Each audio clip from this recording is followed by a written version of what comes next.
السلام عليكم ورحمة الله وبركاته. اللهم صل وسلم وزد وبارك عليك يا حبيبي يا رسول الله. ازيكم حبايب قلبي، عاملين ايه؟ يا رب تكونوا كلكم في اتم صحة وفي احسن حال.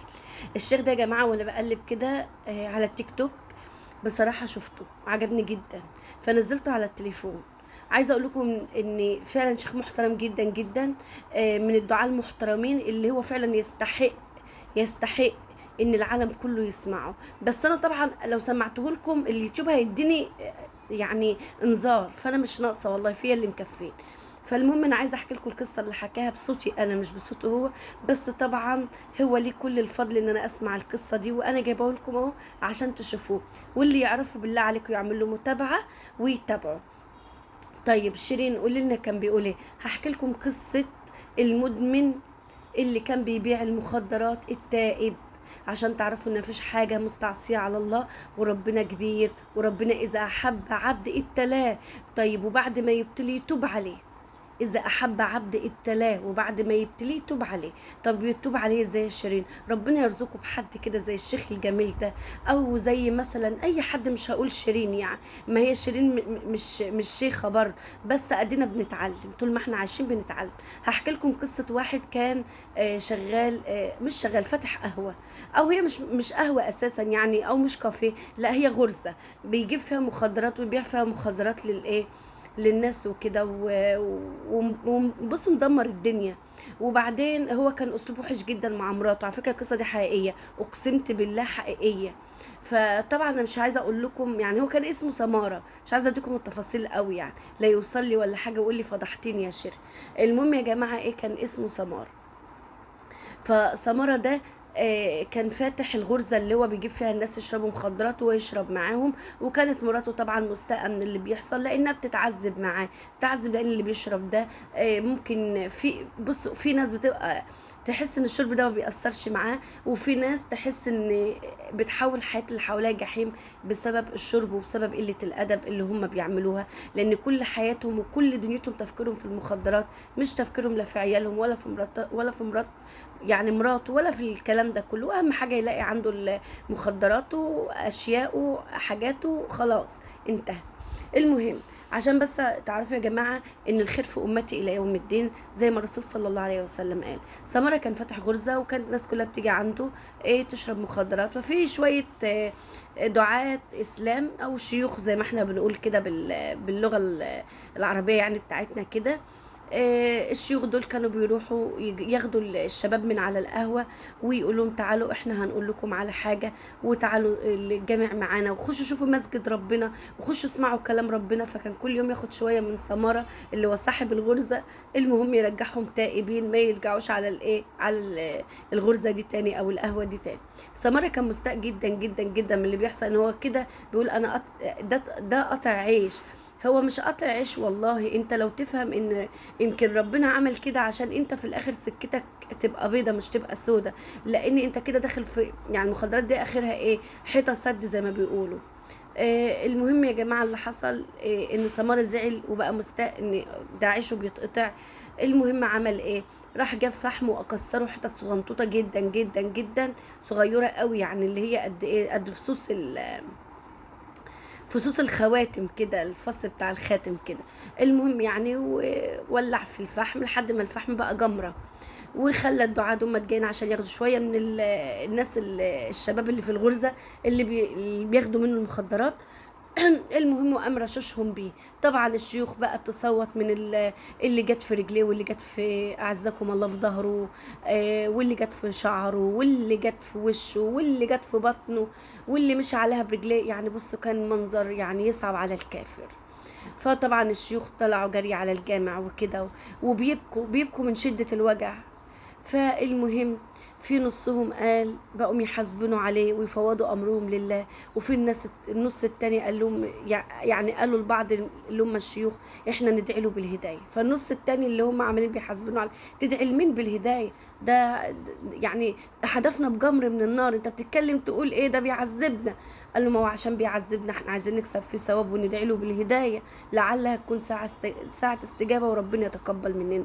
الخير في امتي الى يوم الدين يا جماعه. فالمهم راحوا الجامع، وكل واحد خد ركن كده في المسجد، وقعد يدعي لمين، لسمارة. فالمهم ايه، سألوا ايه شباب من اللي كانت بتشرب مخدرات عندهم، وبقوا دلوقتي ما شاء الله بقوا هم دعاة معاهم. إيه قالوا له هو سمرة ده بيقفل الساعة كام؟ الساعة 3 بالليل. طب بيبقى فايق لما نكلمه ولا بيشرب معاكوا؟ قال ده بيشرب معانا ايه، ده بيقفل على نفسه وبيروح طينة، ما بيبقاش جاري بالدنيا، يعني لو قتلتوه مش هيبقى عارف انتوا بتعملوا فيه ايه. قالوا له ماشي تمام.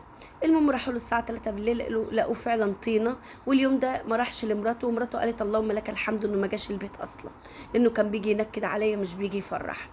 اه ما هو في رجاله كده دخلتها سودا، وفي رجاله دخلتها تفرح. المهم بقى يا جماعه ايه، اللي حصل ان طبعا مراته الحمد لله يعني فرحانه انه ما جاش البيت اساسا. فبعد كده الدعاة دخلوا عند القهوة، لقوا القهوة مبهدلة، وهو بقى سكران طينة ونايم مش جارب الدنيا. خلوا القهوة على سنكة 10، على سنكة 10، غسلوا الكوبات ورصوا الكراسي والدنيا بقت زي الفل، وكنسوا ومسحوا كله. وقام واحد بقى فيهم ايه طويل عريض كده، من الدعاة دول، وقام شايل لك عمك سمرة على ايه، على ظهره. ايوه والله على ظهره كده. وقام داخل لك بيه فين، على المسجد. وقام جايين بقى محميينه ومقلعينه الهدوم بقى اللي كلها زفت وقطران ديت. يلا ما يعني هنقول ايه، ربنا بيتوب على اي حد يا جماعه، بس انتوا بس تنووا التوب. المهم ايه، وقاموا جايين حامينه لبسينه بقى عبايه بيضه بقى فخمه فخمه، حاجه بقى يعني ايه تليق بعظمه الاسلام. فالمهم يا جماعه ايه، وقاموا بقى ايه معطرينه تعطيرات حلوه جميله كده. وبعد ما عطروه ولبسوه وحموه وتمام، وظبطوا له ضفره اللي كانت طويله، وخلوه بقى ايه واحد تاني. هو نايم مش داري بالدنيا، كل ده بيتعمل فيه فكر ان هم بيغسلوه، يعني هو حاسس ان هو ميت وبيغسلوه. فوجابوه في ركن في الجامع نايم. بعد شويه لسه سمع اذان الفجر بيأذن، قام يبص كده هو انا فين، قام مكمل نوم تاني. هو شكلي كنت بتغسل وانا دلوقتي في التربه. تربه مين يا سمار؟ ده انت لو في التربه اصلا مش هيجيلك نوم. المهم بقى يا جماعه ايه اللي حصل، اللي حصل انه سمع الشيخ عمال يبكي وهو بيصلي، فسأل اللي جنبه او انا فين، قال له قوم اقف زينا.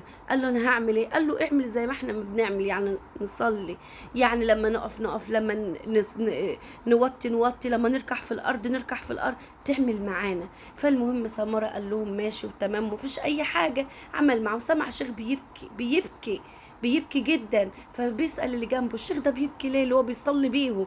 قال له بعد ما نخلص اسأله انت بتبكي ليه. سأله سمارة انت بتبكي ليه يا سيدنا الشيخ، انت ليه بتعمل كده، انا ايه اللي جابني هنا. قعد الشيخ يبكي يقول له خايف من النار.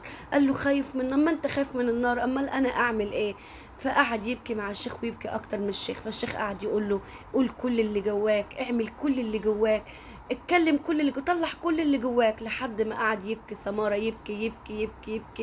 قول تبت إليك يا رب، تبت إليك يا رب.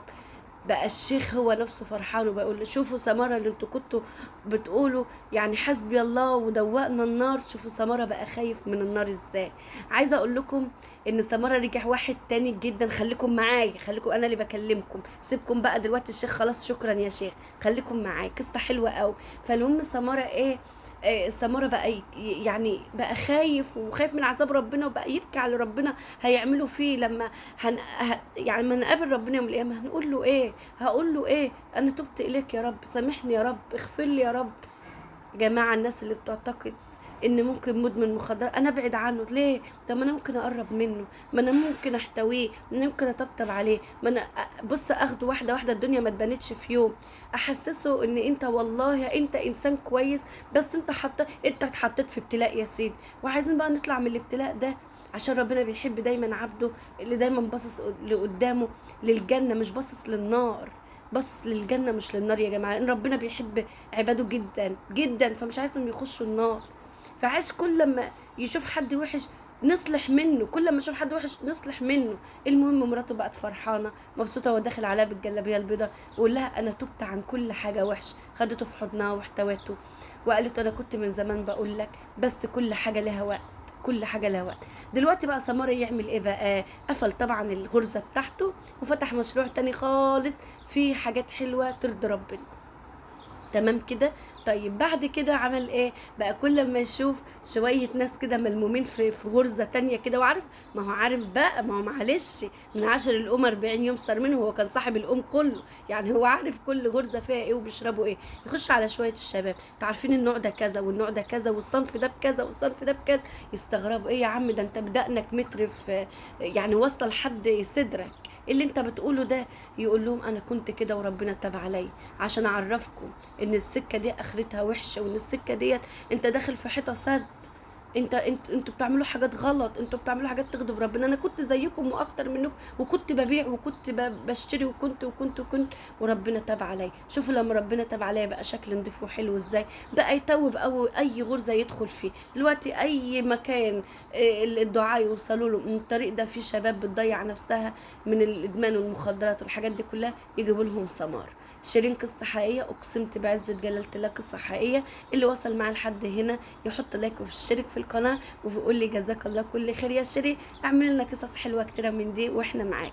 يلا صدقكم في الله، والسلام عليكم ورحمة الله وبركاته.